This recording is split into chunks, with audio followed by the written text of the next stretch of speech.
In 2016-ish, actually it was November 8th, 2016, I was in Ann Arbor, Michigan with a good friend of mine named Kevin.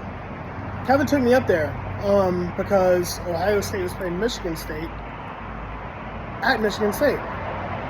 His sister lived in Ann Arbor, and we took a trip to Ann Arbor because I'd never been there before and they wanted to show me.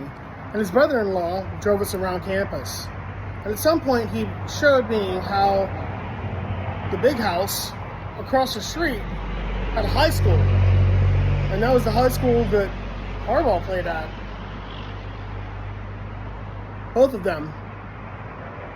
And then they both went across the street to college and played there. And then left and went off to the NFL and the coach in the NFL and coach at other schools. And I predicted to him and his brother-in-law that day, and a guy named Mick Cattles who worked for ESPN, Harbaugh was going to take the Michigan job, not the Oakland Raiders job. And he left the 49ers and took the Michigan job. It's a dream job. That's like you grew up in Virginia across the street from Scott Stadium, and then you went and played for UVA, and then you went off to the NFL and coached, and somebody gave you the opportunity to come back to UVA and coach there. Of course you're going to take it. And you're going to stay as long as you can. He's done a great job. Whether you like him or not, he's done a great job. And now he's in the national championship, even if he wins or not. For the record, I hate what ESPN's doing right now. They keep trying to predict everything and make ratings and stuff like that. They're all trying to say Belichick's going to leave. We'll see. But let's see what happens. Let's not, say he's already left. He's already fired. Just like when they said Favre retired, he didn't retire. Just like when they said Rodgers was leaving, he wasn't leaving.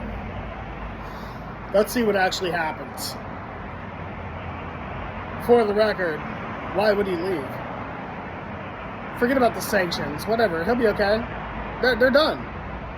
Most of that's done. It's got to be, right? And if they don't win the national championship, doesn't matter. He's solidified. He's good.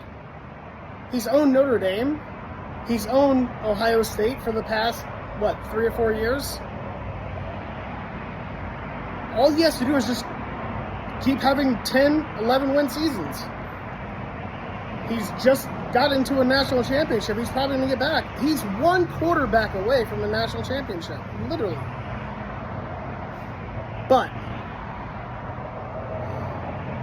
Penix is the truth. That passing game is amazing. We all know that Washington's for real.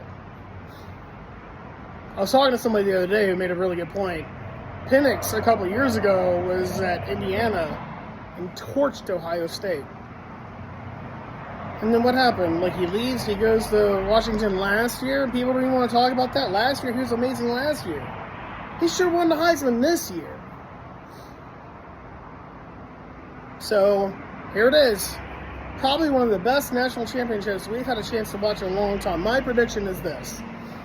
Michigan can run the ball. Michigan has an amazing defense. But if Washington gets out 2 touchdowns ahead, Michigan can't catch them. They can't do it. And that's literally what it comes down to. If Michigan can control the clock, they win. My prediction, Washington has a couple explosive plays. They get out front. Michigan doesn't catch them. Washington wins. That's the end of it. That's the coach's eye.